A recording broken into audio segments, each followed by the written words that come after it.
En este segundo vídeo vamos a explicar por qué hemos escogido los parámetros tiempo de contacto, oscilación vertical del centro de masas y fase excéntrica respecto a porcentaje de la fase concéntrica y qué relación tienen estos parámetros con el rendimiento.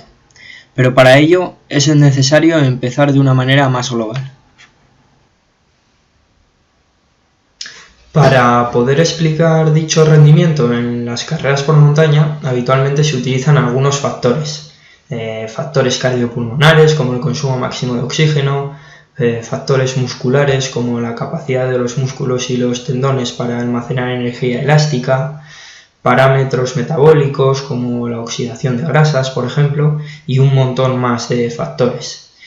Entonces, la economía de carrera es una forma de medir varios de estos factores de una manera integrada, es decir, en un solo valor se manifiestan varios de estos factores.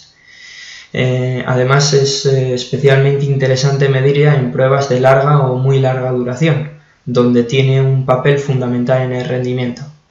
Las carreras por montaña, como ya sabemos, son pruebas que suelen ser de larga o muy larga duración. A su vez, la economía de carrera puede explicarse mediante algunos parámetros, como algunos parámetros fisiológicos, ambientales, contextuales y también parámetros biomecánicos. Entonces, lo que vamos a hacer mediante las grabaciones va a ser fijarnos en algunos parámetros biomecánicos, como pueden ser el tiempo de contacto, la oscilación vertical del centro de masas y la rigidez muscular, que nos van a ayudar a explicar la economía de carrera y por tanto el rendimiento en las carreras por montaña.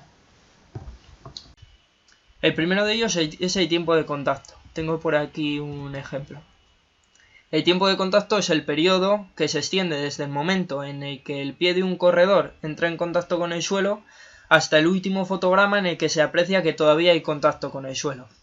Entonces vemos aquí cómo el primer fotograma en el que se aprecia que hay contacto es este, por lo tanto el tiempo de contacto empieza aquí y se extiende hasta el último fotograma, que sería ese fotograma. A partir de ahí ya se aprecia que no hay contacto. Entonces, bueno, esta medición está íntimamente relacionada con la economía de carrera. Entonces, a una determinada velocidad, si tienes un tiempo de contacto más corto, pues se supone que tu economía de carrera es mejor. Lo hemos medido en todos los corredores, entonces tenemos la media de todos ellos y individualmente sabemos el tiempo de contacto de cada uno. ¿Qué ocurre? Pues que el tiempo de contacto cambia también en función de la velocidad.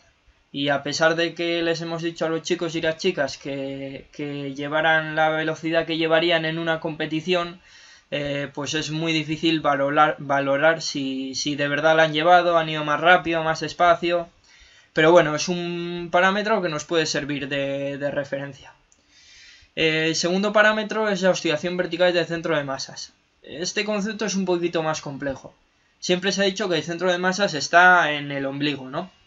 Vale, pues mientras un corredor está corriendo, el centro de masas oscila hacia arriba y hacia abajo, ¿vale? Dibuja una especie de arco, medio arco, ¿vale?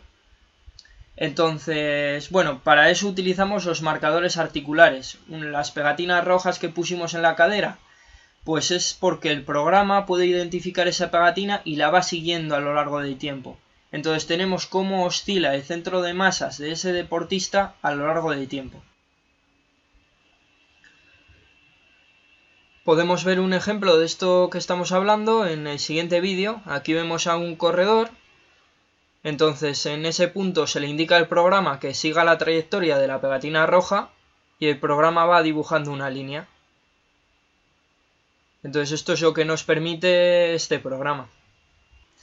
Los corredores más económicos, de nuevo, tienen una oscilación vertical del centro de masas menor.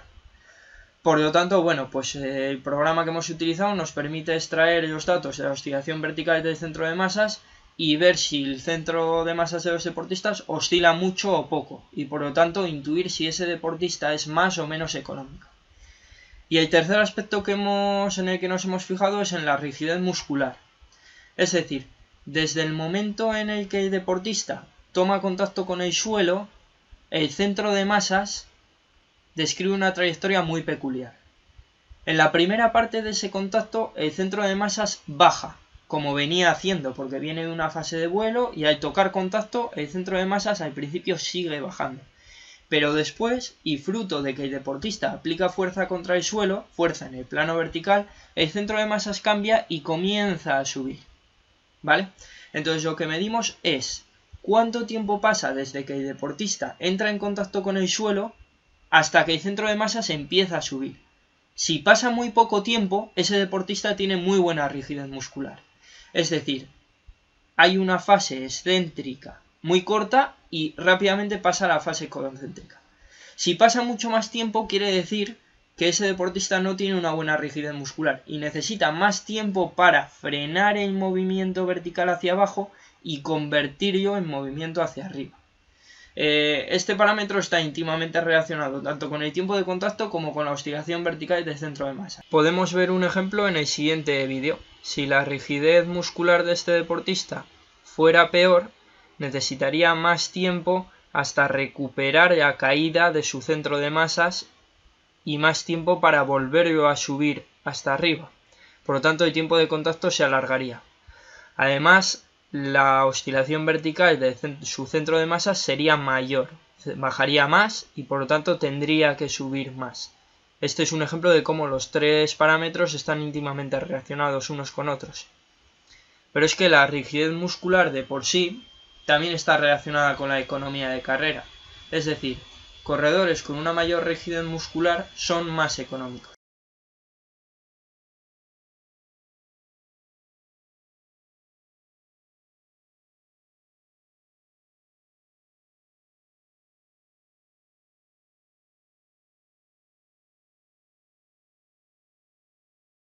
¿Pero por qué son más económicos? Pues sencillamente porque gastan menos energía en deformarse. Podemos ver un ejemplo muy sencillo con dos pelotas. Yo tengo aquí una pelota de tenis y una pelota de golf. Evidentemente no son igual de rígidas, la pelota de golf es mucho más rígida. Cuando yo las tire desde la misma altura y lleguen al suelo, llegarán con la misma energía, porque pesan lo mismo y las estoy tirando desde la misma altura. Pero la pelota de golf va a malgastar menos energía en deformarse contra el suelo y por lo tanto va a tener más energía para subir verticalmente hacia arriba. Por lo tanto, cuando yo las deje caer, vamos a ver cómo la pelota de golf sube más que la de tenis. Y esto es porque la de tenis pierde más energía en deformarse hacia abajo. Entonces lo que queremos en nuestros deportistas es que se parezcan más a pelotas de golf, que son más rígidas, que a pelotas de tenis.